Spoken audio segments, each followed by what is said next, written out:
തമ്പി വന്നില്ലേ സുരേന്ദ്ര? അങ്കിളോ? കമ്പനിന്ന് വന്ന് കുപ്പായോ മാറി പുറത്തേക്ക് പോയി. അപ്പൊ ബാറിലേക്കായിരിക്കും. പിന്നല്ല ഇവിടെ പോരാ, അമ്പലത്തിൽ പോയി കുളിച്ചു വിടാനോ. നല്ല കോളായി. വീട്ടിലിരുന്ന് ബോറടിച്ചിട്ട് ഓടി വന്ന ഒരു ഇത്തിരി കിസ പറയാൻ. അപ്പോഴേക്കും അയാള് പോയി. ഈയിടെയായി അച്ഛൻ ഇത്തിരി സ്മോൾ അടി കൂടുതലാ. വീട്ടിൽ മിണ്ടാനും പറയാനൊക്കെ ആരെങ്കിലും ഒക്കെ വേണ്ടേ? വൈ അങ്കിളെ ഈ വാഷി. ഇനിയെങ്കിലും നിനക്കൊരു പെണ്ണ് കെട്ടിക്കൂടെടാ? ആശയില്ലാഞ്ഞിട്ടല്ല, കെട്ടി ഇങ്ങോട്ട് വേണ്ടേ കൊണ്ടുവരാൻ. ഇങ്ങോട്ടുണ്ടെന്നാ തമ്പി അങ്ങ് വിഴുങ്ങും. വിഴുങ്ങിയാൽ എത്ര ഭേദമായിരുന്നു. ഒരു ജോലി കിട്ടുന്ന വരെ മകനെന്ന നിലയ്ക്ക് തന്നോട്ടിരുന്ന സ്റ്റൈപ്പൻഡ് ജോലി കിട്ടിയ അന്ന് എന്നെ കട്ട് ചെയ്തു. ഇനി പെണ്ണിനെയും കെട്ടി ഇങ്ങോട്ട് കൊണ്ടുവന്ന ഈ വീട്ടിൽ നിന്ന് എന്നെ കട്ട് ചെയ്യില്ലെന്ന് ആര് കണ്ടു? വെറും ഒരു ബ്ലാക്ക് ആൻഡ് വൈറ്റ് നെഗറ്റീവായിട്ട് കഴിക്കാനായിരിക്കും എന്റെ വിധി അങ്ങളെ. അങ്ങനൊന്നുമില്ലടാ. ഒരു പെൺകുട്ടി ഈ വീട്ടിൽ വന്ന് കയറിയാ ഒക്കെ ശരിയാവും. ഒരു മുത്തശ്ശനും കൂടി ആവുമ്പോ തമ്പിയുടെ സകല മുൻചുണ്ടിയും തീരും. പേരക്കുട്ടികൾ മുഖത്ത് നോക്കി മുത്തശ്ശാന്ന് വിളിച്ച് മോണ കാട്ടിച്ചിരിക്കുമ്പോ ഏത് മൂർഖനടാ പത്തി താഴ്ത്താത്ത? ഇതങ്ങനെ പത്തി ആഴ്ച നേനോ ഒന്നും അങ്കിള് വേറെ വല്ല കാര്യം പറ. പെണ്ണും പെടക്കോഴി, ഇത് വിധിയാണ് വിധി. നീ ധൈര്യമായിട്ടിരിക്കും. നിനക്ക് പറ്റിയ ഒരാളെ ഞാൻ അന്വേഷിക്കാം. വീട്ടിൽ നിന്ന് ബോറടിക്കാതിരിക്കാൻ എനിക്കൊരു എൻഗേജ്മെന്റും ആവും. അങ്ങനാണെങ്കിൽ അങ്കിൾ അന്വേഷിച്ച് ബുദ്ധിമുട്ടണമെന്നില്ല. എന്റെ ഫോക്കസിൽ ഒരുത്തി ക്ലിക്കായി കിടപ്പുണ്ട്. എന്റെ കൂടെ സ്റ്റുഡിയോ ജോലി ചെയ്യുന്ന കക്ഷിയാ. എങ്കിൽ പിന്നെ താമസിപ്പിക്കുന്നത് നമുക്ക് നടത്തിക്കളയാം. നടത്തി തരാം. അച്ഛന്റെ മുഖത്ത് നോക്കി ആര് പറയും? ഞാൻ പറയാം. പറ്റില്ല എന്ന് പറഞ്ഞാലോ? ഞാൻ നടത്തി തരും. എന്റെ അങ്കിളെ, നിന്റെ കക്ഷിയുടെ പേരെന്താ പറഞ്ഞേ? അയ്യോ, പേര് ഞാൻ പറഞ്ഞില്ലേ. സ്വയം പ്രഭ.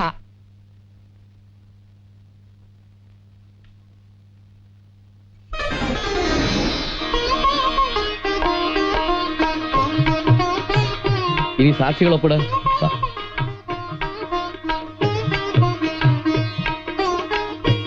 സ്വയം പ്രഭയ്ക്ക് ഇപ്പൊ സന്തോഷായില്ലേ? എനിക്ക് വിശ്വസിക്കാൻ പറ്റുന്നില്ല. ഇത് സ്വപ്നമൊന്നുമല്ലല്ലോ. അല്ല, കമ്പ്യൂട്ടറിൽ അടിച്ച കളർ പ്രിന്റ് പോലെ സത്യമാണ്. അപ്പൊ ഇറങ്ങാം. ഞങ്ങൾ ഇറങ്ങട്ടെ. Happy married life. Thank you sir. മോളിങ് വന്നേ. 3 വേന്ദ്രന്മാരുള്ള ഒരു വീട്ടിലേക്കാ നീ ഇന്ന് കേറാൻ പോന്നെ. മനസ്സിലായില്ല അല്ലേ? ഇവൻ സുരേന്ദ്രൻ പാവ, ഒരു കുടുംബമായിട്ട് ജീവിക്കണമെന്ന് ആശയമുള്ളവനാ. ഇതിന് ഇളയ ഒരുത്തനുണ്ട്, രാജേന്ദ്രൻ. വലിയ കുഴപ്പക്കാരനൊന്നുമല്ല, പക്ഷെ ചൂടൊരിത്തിരി കൂടുതലാ. ഇതിലൊക്കെ കൊടിമൂത്ത ഒരു വേന്ദ്രനാ നിന്റെ അമ്മായിയച്ഛൻ മഹേന്ദ്രൻ. ജീവിതത്തിൽ ഒരുപാട് ദുരന്തങ്ങൾ അനുഭവിച്ചിട്ടുള്ള ആളാ. അതുകൊണ്ട് മൊശടത്തരം ഇത്തിരി കൂടും, പക്ഷെ മനസ്സ് ശുദ്ധ. എല്ലാം സുരേട്ടൻ പറഞ്ഞിട്ടുണ്ട്. ഇപ്പൊ അതൊരു സത്രമാ. നീ വേണം അതൊരു കുടുംബമാക്കിയെടുക്കാൻ.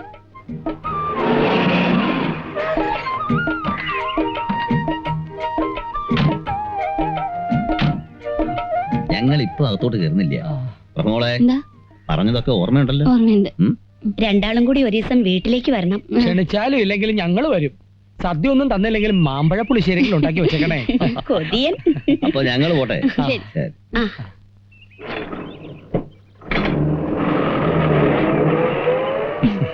സ്വയം ആരതി ഒഴിയാനോ കുരവീട്ട് സ്വീകരിക്കാനോ ഇവിടെ ആരുമില്ലെന്ന് അറിയാമല്ലോ.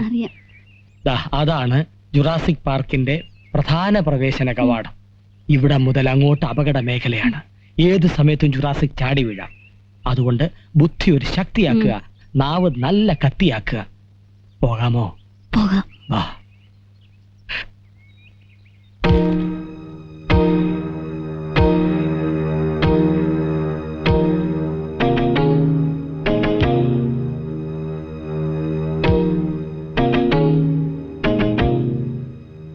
സ്റ്റുഡിയോയിൽ എന്റെ കൂടെ ജോലി ചെയ്യുന്ന കുട്ടിയാ ഞാൻ കെട്ടി. ഈ കുട്ടി ഈ വീട്ടിൽ താമസിക്കാൻ പോവാ. പെട്ടിയും ചട്ടിയും തൂക്കിയെറിഞ്ഞ് പട്ടിയെ പോലെ ഞങ്ങൾ ആട്ടി പുറത്താക്കരുത്. കാലി വീഴും. എന്റെ കാലം ആരും വീഴുന്ന എനിക്ക് ഇഷ്ടമല്ല. അച്ഛൻ, പേടിക്കല്ലേ, മക്കള്, മരുമക്കള്, അങ്ങനെയുള്ള സ്വന്തം ബന്ധങ്ങളൊന്നും എനിക്കില്ല. ഞാൻ അവരെ അനുഗ്രഹിക്കാറുമില്ല. പിന്നെ എന്നെ അച്ചാക്കിച്ചൊന്നും വിളിച്ചേക്കരുത്. അഥവാ എന്തെങ്കിലും വിളിക്കേണ്ടി വന്നാലോ? തമ്പി സാറെന്ന് വിളിച്ചാ മതി. നിക്കോ പോകോ ചാകോ എന്ത് വേണേ ചെയ്യാം. എന്നാ നമുക്ക് ചാവാം. അല്ല, അകത്തേക്ക് പോവാം. അവിടെ നിന്ന് എന്താ പേര്? എന്തായാലും മരുമോളുടെ പേരറിയാൻ ആഗ്രഹമില്ലാതിരിക്കില്ലല്ലോ അല്ലേ ചാ? അതെ. അല്ല, ആഗ്രഹം കൊണ്ട് ചോദിച്ചല്ല. പിന്നെ വല്ല പോലീസുകാരൻ തിരക്കി വരുവാണെങ്കിൽ ഒന്ന് വിളിക്കണ്ടേ? എന്റെ പോലീസ് എന്നെ ആരും വിളിക്കണ്ട. ഏ? ആ അഥവാ വിളിക്കണമെങ്കിൽ തന്നെ സ്വയം പ്രഭയെന്ന് വിളിക്കേ വേണ്ട. മോളേന്നോ മരുമോളേന്നോ വിളിക്കാമെങ്കിൽ മാത്രം വിളിച്ചാ മതി. അച്ഛൻ ചമ്മി വാ. ഉം.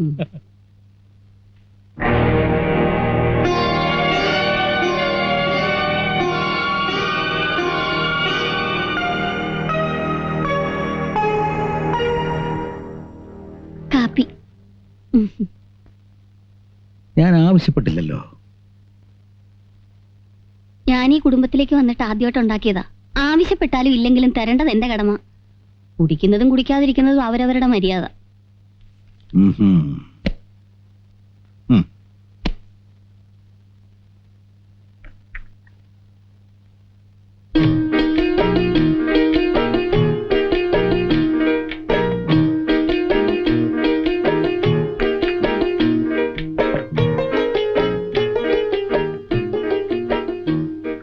One minute.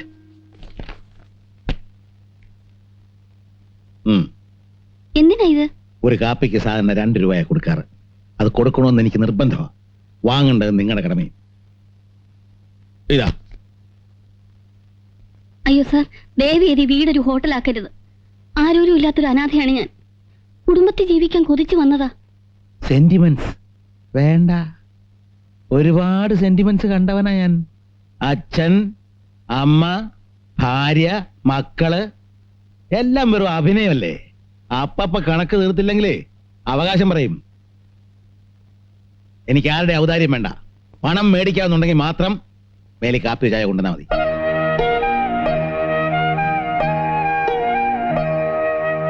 One minute. അതെ, ഇനി മുതൽ ഹോട്ടലിൽ നിന്ന് ആഹാരം കഴിക്കണമെന്നില്ല. ഞാൻ ഇവിടെ ഉണ്ടാക്കാം. സമയമാകുമ്പോൾ ഡൈനിങ് ഹാളിലോട്ട് വന്നാൽ മതി. പിന്നെ സാധാ ഊണ് 5 രൂപ, സ്പെഷ്യൽ ഊണ് 10 രൂപ. റൂമിൽ കൊണ്ടുവന്ന് വിളമ്പി തരണമെങ്കിൽ 15 രൂപയാവും.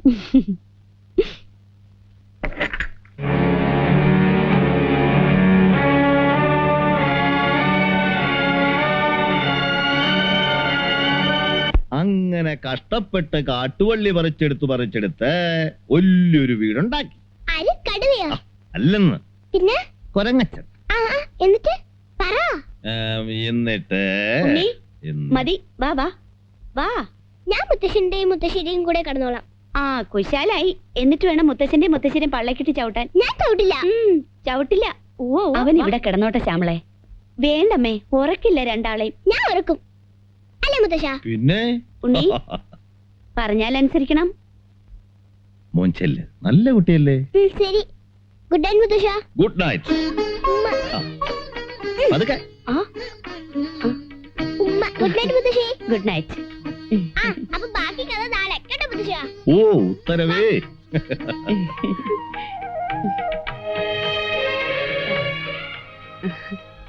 എന്തു നുണക്കഥയായിരുന്നു. മുത്തശ്ശനും കൊച്ചുമോനും കൂടി ഒരങ്ങച്ചൻ വീടുണ്ടാക്കിയ കഥ. ഓ, കാടുവെട്ടി വീടുണ്ടാക്കിയിട്ടേ എന്റെ പൂപ്പ നാട്ടിലെന്തിന് ചാടി നടപ്പൂ നീ. കുടിക്കേ.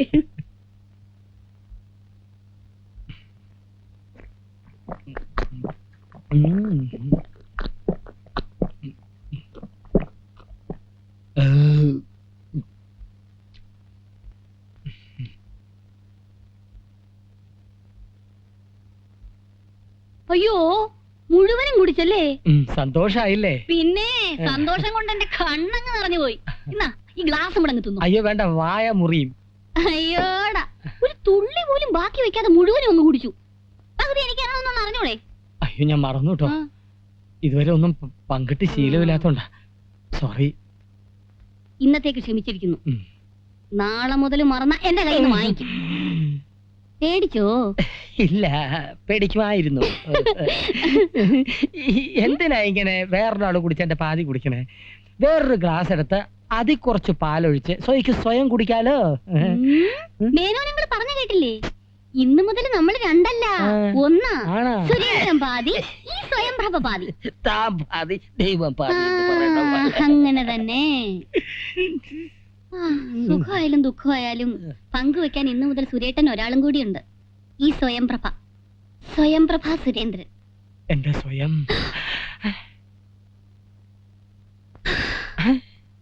സ്വയം